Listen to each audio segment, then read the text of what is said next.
Nah, kenapa kita butuh madhab? Kadang-kadang orang-orang ini mumpung ada rektor undip, kadang-kadang orang kampus tanya, agama Islam ini kan yang bawa Rasulullah SAW. Kita sepakat. Kenapa kita butuh madhab? Misalnya di kampus ya, ekonomi ya ada madhabnya, terus semua politik ya ada madhabnya. Jadi kenapa dalam beragama butuh madhab? Kalau tidak ada madhab, kita ini terjebak tekstualis. Tapi kalau ada madhab, ini ada pemaknaan. Al-Fatihah. A'udzubillahi minasyaitonir rajim. Bismillahirrahmanirrahim.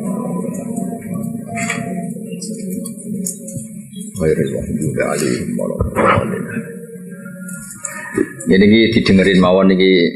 Jadi tadi kan sanad kita ke Imam Syafi'i itu yang liwat Imam Muzani.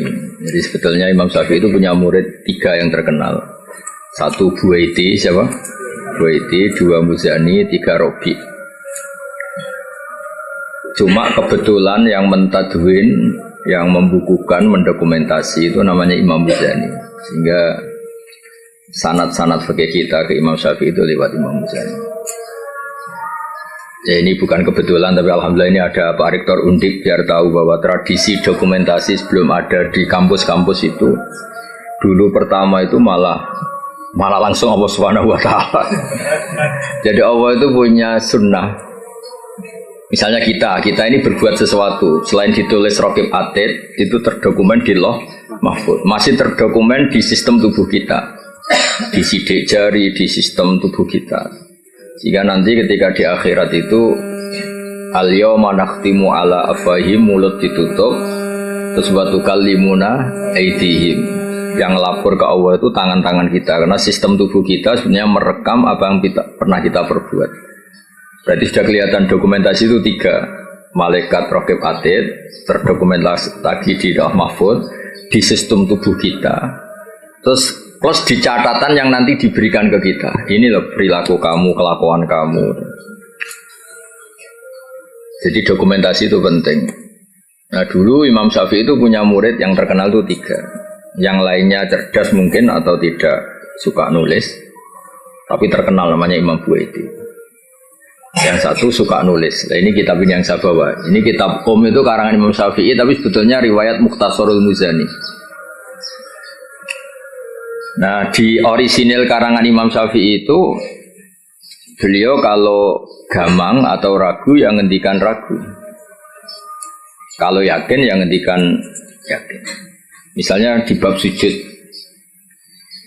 itu menurut teks resmi Nabi itu kan melibatkan 7 anggota, yaitu al-jabhah, wal yaden, warubaten, wal qadamen.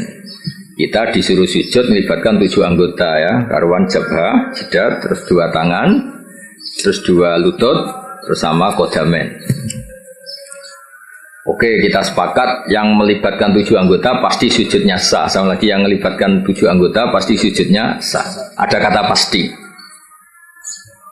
Tapi di bab orang syirik itu menyekutukan Allah. Misalnya orang bersujud sama berhala atau kepada berhala. Itu kan cukup watul jabah alal ardi. Apa watul jabah alal ardi? Tidak harus melibatkan 7 anggota. Artinya nggak bisa dibalik. Oh syaratnya syirik itu nak sujud yang berhala melibatkan 7 anggota kan tidak ada. Cukup watul jabah. Sehingga Imam Syafi'i ngendikan jangan-jangan sujud yang pakai watul jabah saja sudah sah. Sebab teks resmi ketika Nabi sujud itu munajatnya begini, sajadalaka wajhi, apa? Sajadalaka wajhi lilladzi khalaqahu wa sawwarahu wa syaqqa sam'ahu. Jelas di situ Nabi hanya ngendikan sajada wajhi. Jadi kalau sujud gini, emangnya Imam Syafi'i ragu. Apa itu sebagai bukti bahwa sujud itu untuk sah cukup watul jabah. Tapi tentu yang disepakati adalah melibatkan 7 anggota. Yang hanya jabha itu mukhtalaf alaih. Ya ini contoh-contoh apa? Contoh-contoh kecil ya dari. Jadi makanya ini karangan Imam Muzani itu selalu redaksinya qala Syafi'i qala Syafi'i. Terus wa qala fil imla in aqama ala syai'in. Imla itu beliau kalau ngendikan, kalau dulu kan nggak ada rekaman, nggak ada video, jadi beliau ngendikan itu terus ditulis. Nggak ditulis, ngendikan yang ditulis itu bahasa Arabnya diemla. Makanya beberapa muridnya kenangannya apa? Amla Ali Nasyafi'iyu, apa? Amla Ali Nasyafi'iyu. Fatwa ini diemlakan oleh Imam Syafi'i. Beliau ngendikan, kemudian murid-muridnya mendokumentasi, itu namanya emlak. Ya, jadi supaya sampai tambah tahu apa asal usul mazhab Syafi'i. Ya, jadi, nah kenapa kita butuh mazhab?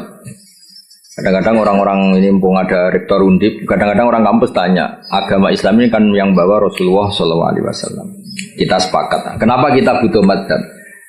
Misalnya di kampus ya, ekonomi ya ada mazhabnya, terus semua politik ya ada mazhabnya. Jadi kenapa dalam beragama butuh mazhab? Kalau tidak ada mazhab, kita ini terjebak tekstualis. Tapi kalau ada mazhab, ini ada pemaknaan ulang yang kadang ini lebih luas. Ya misalnya yang kita mudah memahami, misalnya begini. Jika adzan Jum'ah sudah dikumandangkan, maka wadarul ba', tinggalkanlah perdagangan, jual beli. Ba' itu jual beli. Tentu ini misalnya Pak Rektor Udip sedang ngajar, saya ada jual beli kok, saya pas ngajar, berarti gak apa-apa dong saya ada ke masjid. Oh saya ada jual beli tapi rokokan, saya ada jual beli main HP. Nah berkahnya madzhab ini terurai. Maknanya jual beli adalah sesuatu yang menghalangi kamu datang ke masjid. Jadi ba' itu berarti apa? Mutlaku mani'in. Apa mutlaku mani'in? Apa saja menghalangi kamu dari datang ke masjid itu namanya ba'. Kamu berpikir ba' di sini maknanya adalah apa? Pengganggu orang datang ke masjid. Maka main HP ya pengganggu, makan ya pengganggu, tidur, aktivitas lainnya. Jika kata ba' kemudian menjadi makna umum, tinggalkan sesuatu yang menghalangi Anda dari datang ke masjid. Lah kenapa Allah menyebut ba'? Kebetulan saat itu peristiwanya itu ba'. Itu kan mirip misalnya saya bilang ke santri, "Cung, nak ono cah kecelakaan tolong. Kalau ada anak kecelakaan tolong." Beliau ono wong kelaparan gak kecelakaan gak ditolong. Ini kan gak kecelakaan ya, itu ya bodoh betul itu. Mananya nolong orang kecelakaan ya pokoknya nolong sesuatu yang emergency. Orang kelaparan ya emergency, orang kecelakaan ya emergency. Pak Haris tak pecat dari Mahatali juga emergency karena terus gak punya status dia. Kasihan sudah miskin gak punya status kan nanti pulangnya malah kayak dukun res Haris. Jadi nah itu akhirnya kita butuh mazhab karena kita butuh pemaknaan seperti itu. Kalau enggak ya kita tekstualis, kalau enggak kita tekstualis. Makanya kita ini menolak paham tekstualis itu karena menjadi sempit. Ya, karena menjadi apa? Sempit. Ya, contoh tadi apa? Wadarul ba', apa? Wadarul. Kemudian adzan Jumat juga sama. Ketika adzan dikumandangkan, ini kan ada problem tafsir karena adzan zaman Nabi itu hanya sekali. Ya, ketika khotib sudah di atas apa? Mimbar. Di era modern, terutama orang-orang NU, adzannya kan dua kali. Ya, tentu kita sepakat yang dimaksud ayat itu adzan kedua kalau di konteks NU, karena itu yang terjadi zaman Nabi. Adzan kedua itu kan bikinannya Sayyidina Utsman. Nah, hal seperti itu kita butuh mazhab. Ya, butuh mazhab. Jadi kenapa ada mazhab Syafi'i, mazhab Maliki. Terus contoh terakhir ini sebelum tak tutup. Jika di wadah kamu dijilat anjing, maka cuci 7 kali, salah satunya pakai debu. Itu tagnya Nabi itu walago itu dilat. Nah kata mensucikan tentu orang itu berpikir 2 kali. Kata Imam Syafi'i disucikan itu karena najis. Karena najis baru disucikan. Kata Imam Malik ya enggak, mensucikan itu udah harus najis. Orang cici juga dicuci. Misalnya piring saya habis didoni kharis ya tetap tak cuci meskipun tidak najis. Senggelem tiba idune kharis sopo gitu kan. Misalnya Cambah tali meler, ngumbel meler kan ya tetap tak cuci meskipun umbel itu tidak. Lah itu terus melahirkan mazhab yang satu bilang najis, yang satu bilang cici. Sehingga lah kebetulan kita Syafi'i yang ikut partai itu najis.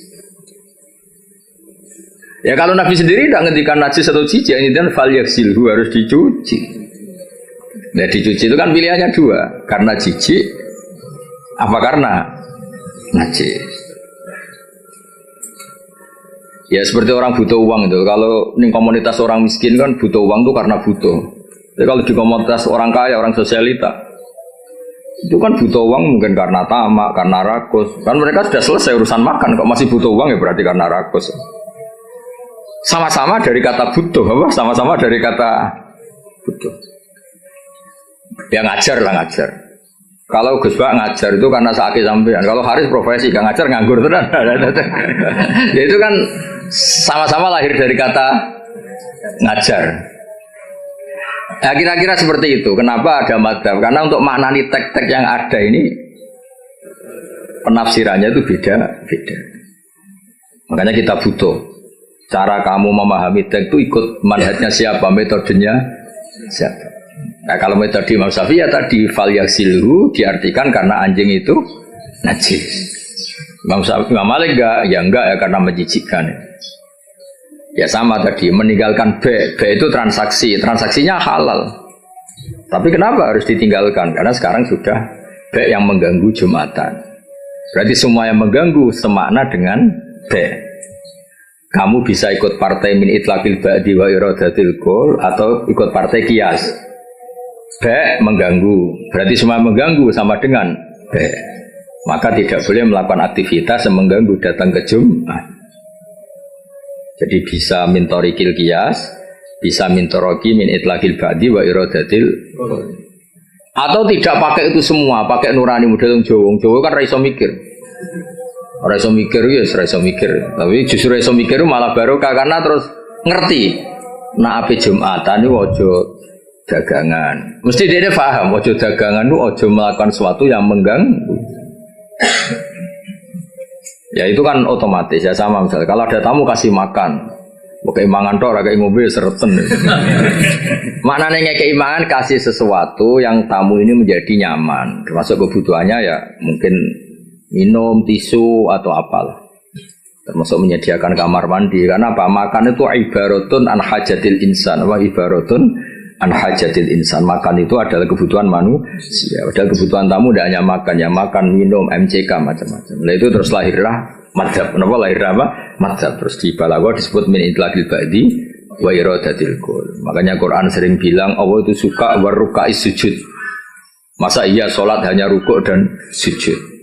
Misalnya ketika Allah muji kita, tarohum ruka'an sujadan. Allah melihat orang Islam itu berrukuk dan bersujud. Padahal sholat itu ada fatihah, ada tahiyat, ada macam-macam. Nah, itu terus akhirnya menguat teori min itlaqil ba'di wa iradatil qul. Nah, itu terus kita harus bermadzhab karena tanpa madzhab itu kita akan menjadi tekstualis. Kan bahaya kan misalnya kamu sholat, wong di Quran hanya warka'u ma'arrokin berarti rukuk tok. Ya kan jadi aliran sesat apa?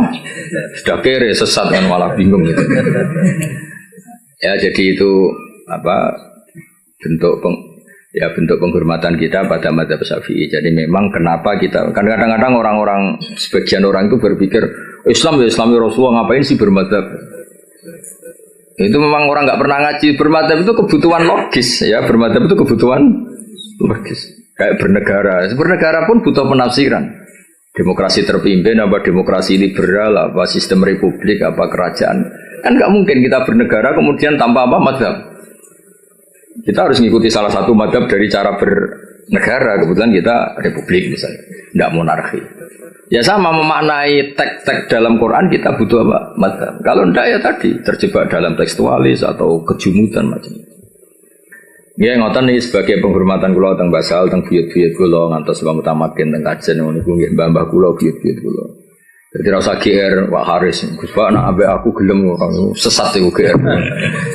Jadi tidak ada hubungannya dengan Pak Haris ini enggak ada jasanya sama sekali intinya itu. Tapi justru itu ikhlas. Kalau orang enggak merasa berjasa itu namanya ikhlas. Malah bagus ini. Nggih, ngoten. Assalamualaikum warahmatullahi wabarakatuh. Waalaikumsalam. Wes, dokumentasi enggak cukup toh? Emang.